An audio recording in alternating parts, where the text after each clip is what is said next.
La marca de la casa en América Latina es la desigualdad. Somos la región más desigual en el mundo. Esa es quizás la primera característica para mí más importante de nuestro continente. ¿Cuál es el dato preciso? Este. En nuestra región la distancia de ingresos entre el quintil más rico y el quintil más pobre es 14,5 veces. Mientras que en África subsahariana es 9,1. En Asia Oriental y Pacífico 7,7. En Oriente Medio y Norte de África 6,4. Y Sur de Asia 6,1.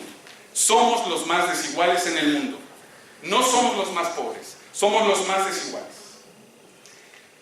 A mí me llama la atención 3 variables que son constantes y que definen a nuestro continente. Esas sí son las características de nuestro continente latinoamericano: la desigualdad, la violencia y lo católico. Estas 3 características son esencialmente latinoamericanas: la desigualdad, la violencia, lo católico. Es lo que más predomina con respecto al mundo. Y entonces lo defino de otra manera: desigualdad, violencia, católicos. Es decir, quien concentra la riqueza en América Latina muy probablemente sea católico. Este católico, al principios de año, un empresario a principios de año, tiene 5 túnicas. Sus obreros tienen una túnica. Al final del año, estos empresarios van a terminar con 10 túnicas. Y muchos de sus obreros sin ninguna túnica. Pero el domingo comulgará felizmente. Esa es, desde mi punto de vista, uno de los elementos interesantes que no solo explican la desigualdad, sino que se da en un contexto cultural católico, en el que cuando nosotros hemos ido a tocar la puerta de los empresarios en México para mover los salarios, no quieren oír hablar de salarios. Son muy católicos, pero no quieren oír hablar de aumentar el salario mínimo. No quieren. Que no les toque el tema salarial porque les salen ronchas. Pero son católicos. Me voy un poco más rápido aquí, simplemente decir que naturalmente otra marca de la casa latinoamericana es la informalidad. El porcentaje de ocupados en informalidad supera el 60% en Bolivia, Guatemala, Honduras, Ecuador, El Salvador, Perú, Colombia, mientras que en Chile y Uruguay es alrededor del 32%.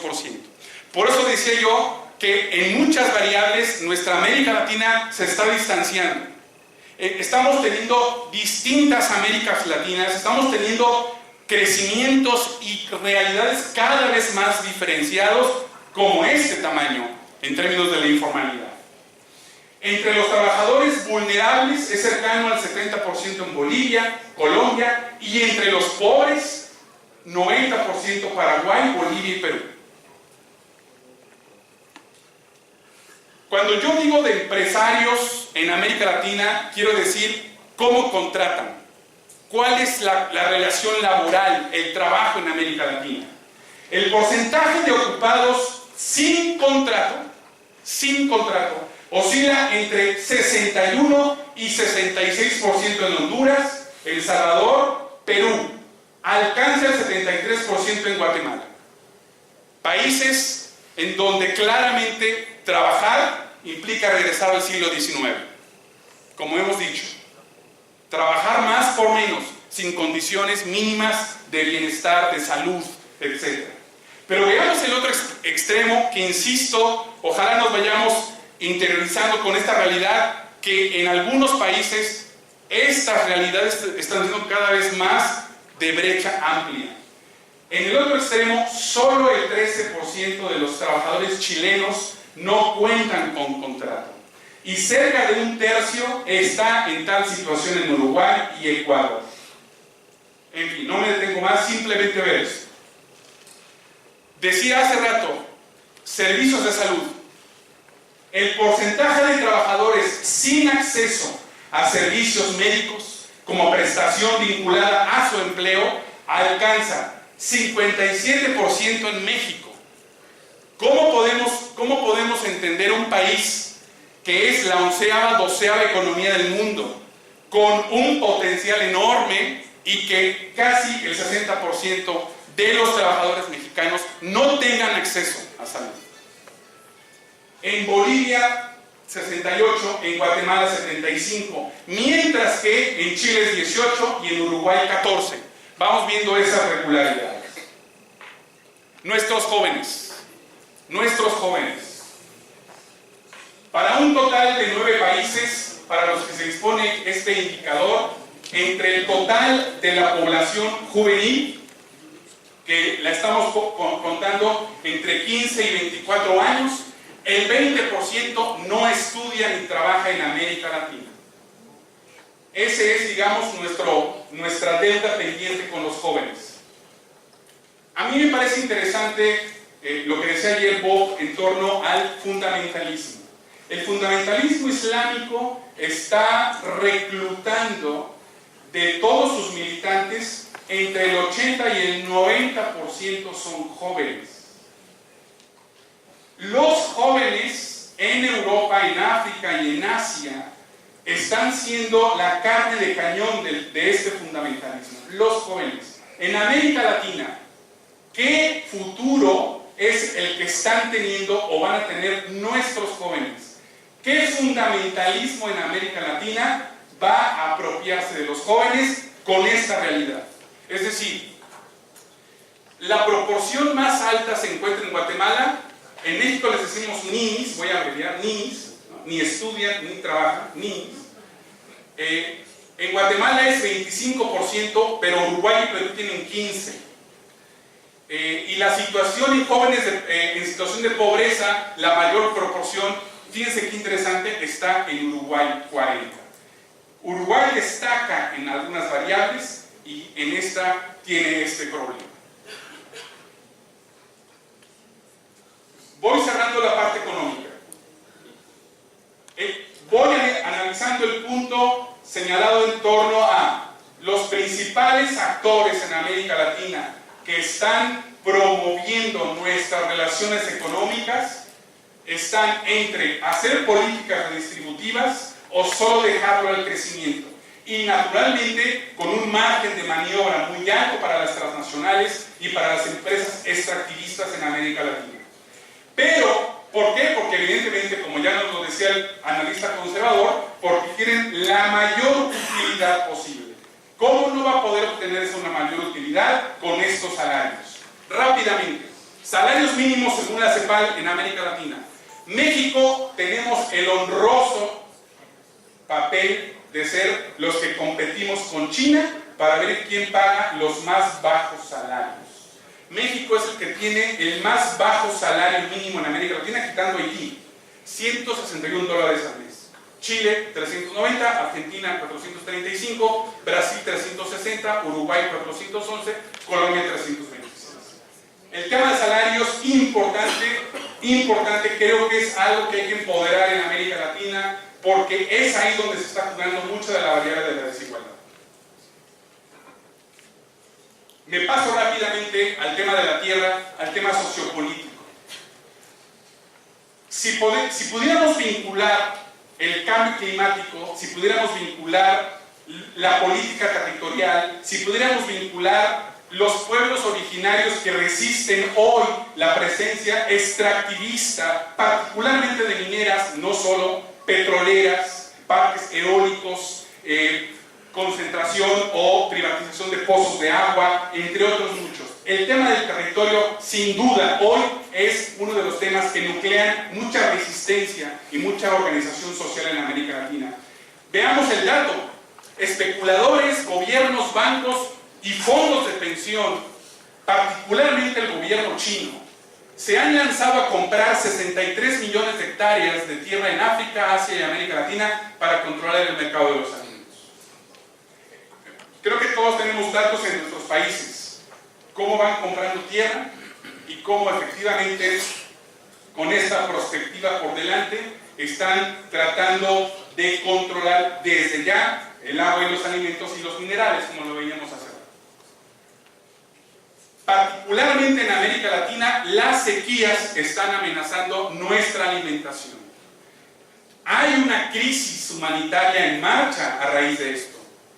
El calentamiento global puede echar para atrás lo que hemos avanzado, porque hemos avanzado en América Latina. Se ha reducido a la mitad la gente que pasa hambre. Fíjense qué interesante. Se ha reducido a la mitad. Sin embargo, todavía hay 34 millones de latinoamericanos que la padecen. América Latina es rica en alimentos, pero permanecen dos problemas: el acceso y la utilización, y aumenta la obesidad. Por eso para mí es muy importante las transnacionales de la comercialización de los alimentos, es decir, el acceso. Y por eso es importante, al mismo tiempo, las luchas que hacen muchos de nuestros colectivos por defender las semillas. En el caso particular de México, hasta ahora vamos ganando contra Monsanto el maíz en los tribunales. Hasta este momento, falta una última resolución, que ellos quieren el maíz transgénico ya. Entonces, en muchas otras partes de Latinoamérica, creo que justamente la disputa por los alimentos, las semillas, creo que es parte de nuestro trabajo. Vinculado, entonces, me estoy metiendo a uno de los terrenos que a mí me gustan mucho, que es el tema del consumo, porque ahí hoy se está jugando también la política. Dice la Federación Latinoamericana de Mercados Mayoristas que por cada empleo generado en una tienda de autoservicio, el comercio al menudeo pierde 7 puestos de trabajo y se destruye la estructura social. Es decir, muchos de nuestros países han abierto las puertas de par en par a las transnacionales. Y con esto están matando lo que conocemos como el mercado interno, los pequeños productores, la pequeña y la mediana empresa. En nuestros países es muy heterogéneo, algunos más, algunos menos. Pero esta federación nos está diciendo, están catapultando a los grandes distribuidores de servicios con todos estos centros comerciales y con todas estas grandes tiendas, y matando a estas pequeñas tienditas que cierran y se tienen que ir a otro lado.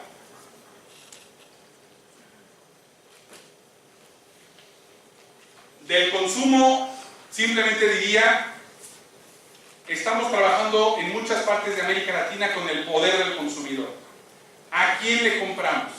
¿Por qué compramos lo que compramos en un contexto de capitalismo voraz donde se crean necesidades cuando en realidad son innecesarias? Como estamos en la pulsión contemporánea de compro, luego existo, como estamos en esa pulsión, si hay algo que podemos hacer política es justamente en el consumo. Es decir, ¿a quién le compramos? El consumo hoy es uno de los principales determinantes en la distribución de ingresos, en la distribución de la riqueza, los salarios y el consumo. Y por eso a mí me parece muy interesante hacer ciudadanía con el consumo. Es decir, vetos. Ahora que en la mañana recordaban la esclavitud, Inglaterra prohibió la esclavitud gracias a un movimiento de personas que vetaron el azúcar por donde venía. Ellos fueron los principales impulsores hace 200 años, un poquito más, de el veto a un consumo o a un producto por su origen. ¿De dónde viene este producto? ¿Quién hizo posible que este producto made in China esté barato en el mercado? ¿Quién hizo posible esto? ¿Cómo puedo con mi consumo premiar o castigar a una empresa en un tiempo donde la pulsión es comprar? Creo que ahí podemos hacer mucho. Vamos a la otra marca de la casa, la violencia. En un informe que se llama Los costos del crimen y la violencia en el bienestar de América Latina y el Caribe, señala que nuestra región es excepcionalmente violenta, ya que alberga al 9% de la población mundial pero es el escenario de 1/3 de los homicidios que se producen en el planeta. Creo que todos lo vivimos de una u otra manera en nuestros barrios, en nuestras ciudades, en nuestros países. El costo directo del crimen alcanza un porcentaje muy alto del PIB, no me detengo. El dato preciso: 11,000 personas mueren cada mes en Latinoamérica y el Caribe a causa de la violencia, y que una de cada cuatro mujeres muere por agresiones de su pareja o de tipo sexual. La otra marca de la casa, la violencia. Bueno, aquí seguro que no ven hasta atrás, pero simplemente es la tasa de homicidios por cada 100,000 habitantes, que ustedes deben saber, básicamente es, digamos, el indicador mundial para evaluar qué tan violenta es un país o no, una sociedad o no. En promedio, en el mundo, la tasa de homicidios es de 15 por cada 100,000 habitantes. ¿Qué tenemos en Honduras, que es el país más violento? 90 homicidios por cada 100,000. Le sigue Venezuela con 53, El Salvador con 41, Guatemala con 39, Jamaica con 39, Colombia con 30, Trinidad y Tobago con 28, Brasil con 25, República Dominicana con 22, México con 21, Panamá 17 y Guyana con 17. Básicamente, quería dar esa parte que me parece un poco, digamos, clarificadora con respecto a cómo en nuestros países se nos ha colado la violencia después de las dictaduras. Ahora, algunos dicen, estas democracias formales que tenemos también matan y también provocan muchos homicidios. Pero particularmente esta violencia se ceba en nuestros jóvenes y en nuestros niños. Según el Movimiento Mundial por la Infancia, apunta que el 28% de las víctimas de homicidio en América Latina son adolescentes entre 10 y 19 años. Cifra aún más alarmante que arroja dicha investigación señala que 6 millones de niños y niñas sufren abusos severos como el abandono y la explotación. 80,000 niños y niñas menores de 18 años mueren todos los años por abusos de sus padres. Es otra parte de la violencia en nuestro continente, en nuestra querida América Latina, en donde la configuración o reconfiguración de las familias en América Latina pues ha dado lugar también a este otro escenario. No me detengo más. Rápidamente, hoy me menciono, buena parte de esta violencia en América Latina tiene que ver con un fenómeno que no vivíamos en los 70s, 80s, que es el tema de las drogas. ¿Qué les puedo decir yo al venir de un país con 26,000 desaparecidos, con 120,000 muertos los últimos 6 años, con muchos cárteles de la droga, con el narcotraficante más buscado del mundo ahora? Hace 20 años, hace 25 era Pablo Escobar, hace 20, 25 años era Colombia, ahora somos México, ahora es el Chapo Guzmán, pero reloaded, es decir, realmente mucho más fuerte y mucho más complejo por cuantas víctimas ofrece este fenómeno. América Latina está inmersa en esta guerra contra las drogas de un modelo prohibicionista que hasta este momento ha provocado muchos muertos. A mí me parece que valdría la pena reflexionar si en otro momento los que mataban eran los dictadores y ahora sean los cárteles, entre otros, una reflexión para nuestra teología, el crimen organizado. El crimen organizado que hoy en muchos lugares también mata sacerdotes y religiosas, ya no otros actores, o también, o adicionalmente, o complementariamente.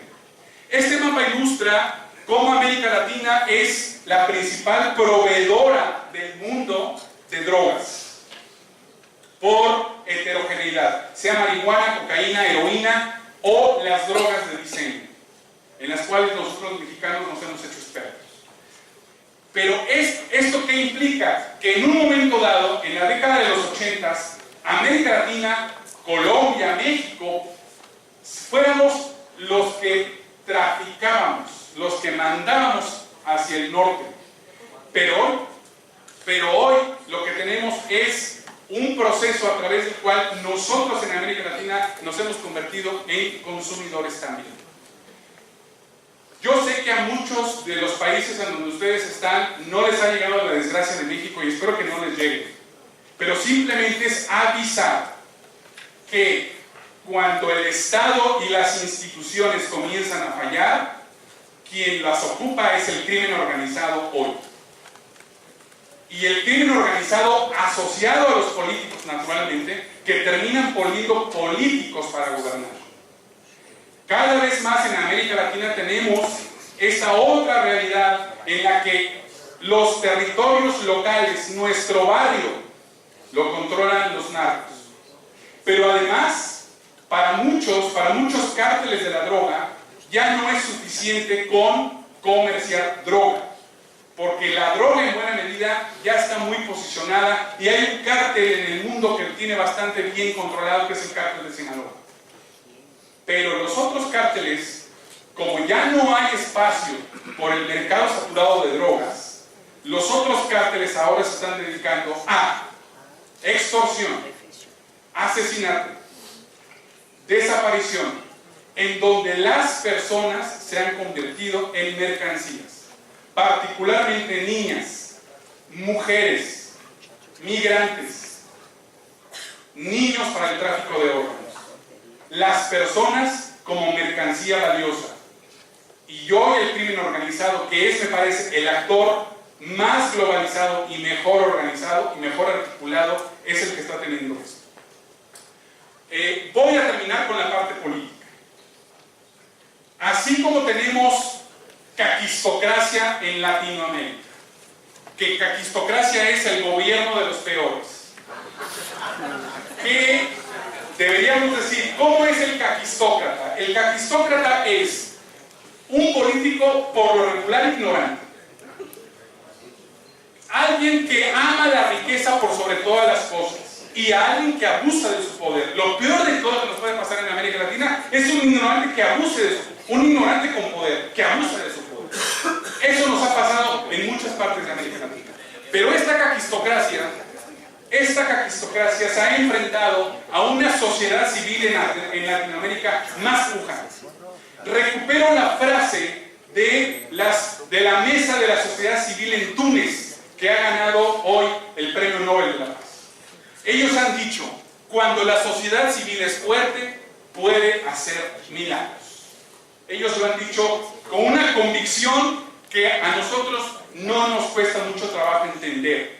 La caquistocracia en América Latina ha tenido una respuesta cada vez más contundente de nuestras sociedades, de nuestros países, en los que la sociedad comienza a ser cada vez más movilizada, y en ese sentido, qué importante es caer en la cuenta de las redes sociales, de las nuevas tecnologías que han hecho posible que los jóvenes en América Latina se hayan empoderado desde el 2011 para acá. Los jóvenes chilenos, los brasileños, los mexicanos, en muchas partes de América Latina, los jóvenes se han convertido otra vez en actores predominantes de nuestra sociedad. Otra vez, para alguno, aquí ya no voy a detener mucho, pero para el morbo, ¿verdad? Para concluir, ¿cuáles son los presidentes caquistocráticos más sancionados y reprobados en Latinoamérica? Encabezan la nota Ollanta Humala, después Horacio Cartes de Paraguay, Dilma Rousseff, Nicolás Maduro y Enrique Peña Nieto. Son los presidentes más reprobados de América Latina, según el Latinobarómetro de hace un mes, muy reciente. Y pues no me resta más que concluir con esta conclusión de Ignacio Ellacuría, que me parece relanzadora. La verdad de la realidad no es lo ya hecho, recojámoslo. Eso es solo una parte de la realidad. Si no nos volvemos a lo que está haciéndose y a lo que está por hacer, se nos escapa la verdad de la realidad. Lo que he querido hacer es recoger y relanzar. Hemos tenido una historia, me parece maravillosa, de un pueblo y de una ciudadanía en América Latina que ante las hegemonías nos hemos organizado, hemos resistido y hemos relanzado. Creo que estamos en un momento de un gran relanzamiento con un Papa que nos está dando cobertura hoy, pero que en otro momento no estará y no importará, porque esto ya nos habrá dado un nuevo impulso. Para mí ha sido ocasión propicia para decir, regocijémonos, porque hemos caminado con mucha fe en la transformación de nuestra realidad, pero yo creo que ahora nuestra fuerza transformadora es más grande, es más organizada, está más vinculada, y si aprovechamos las potencialidades de nuestro tiempo, creo que lo vamos a poder hacer más profundamente.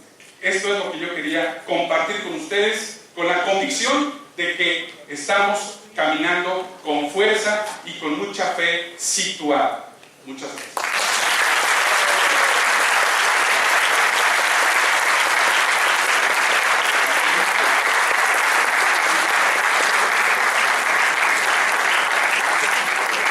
Te agradecemos mucho, Juan Luis, esta esclarecedora charla y este impulso de esperanza que nos has dado al final, que nos ayude en el análisis para trabajar este ver con una posición esperanzadora, sabiendo que el camino es difícil, pero que es posible cambiar.